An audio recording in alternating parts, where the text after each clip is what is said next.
Ini saking seremnya, gue tuh nonton tuh kayak istighfar terus sama sesekali baca ayat kursi.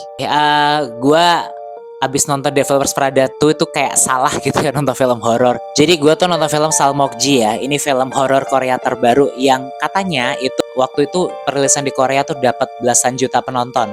Correct me if I'm wrong ya. Dan diklaim katanya ini film horor Korea yang paling seram salah satunya. Jadi gue penasaran dong karena gue pecinta horor kan gitu. Karena beberapa waktu ini tuh gue nonton film horor tuh kayak agak sedikit kecewa karena cuma menang jump scare doang tapi ceritanya gak dapet gitu kan. Ya gue langsung aja review filmnya ya. Well, secara cerita gue mengakui ini ceritanya oke, rapi. Terus nggak ada yang namanya nggak masuk akal itu nggak ada gitu. Kayak ujung-ujung kayak cuma jreng gitu doang. Tapi kayak ceritanya that's it. Kayak kita nggak tahu ini plot hole-nya di mana. Tapi di sini ceritanya dengan rapi gitu kan. Ini istilahnya jarang banget ya, menurut gua nih ya, jarang banget ada film horor yang ceritanya serapi ini. Nah, terus bagaimana dengan jump scare-nya? Apakah cuma kayak jerang-jereng doang? Ternyata tidak, saudara-saudara. Ini jump scare-nya menurut gua efektif ya. Jadi nggak cuma ditampakin penampakan setan doang gitu, nggak gitu. Dan ini kemunculannya tuh bener-bener, gue tuh yang kayak, apa ya, kaget tapi nggak cuma kaget doang tuh bener-bener kayak kebawa sampai sekarang gitu, seserem itu menurut gue. Dan emang baru kali ini gue merasakan bener-bener nonton film horor. Ya ini produksi Korea.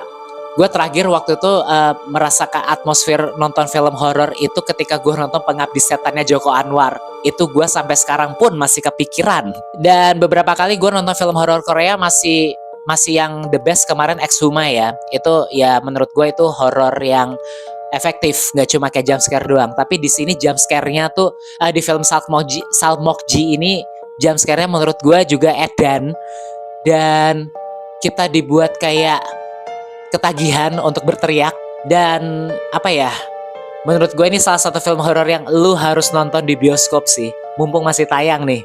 But overall, gue sangat menyarankan lu semua nonton film Salkmoji di bioskop karena ini adalah salah satu horor Korea yang menurut gue sayang buat dilewatkan.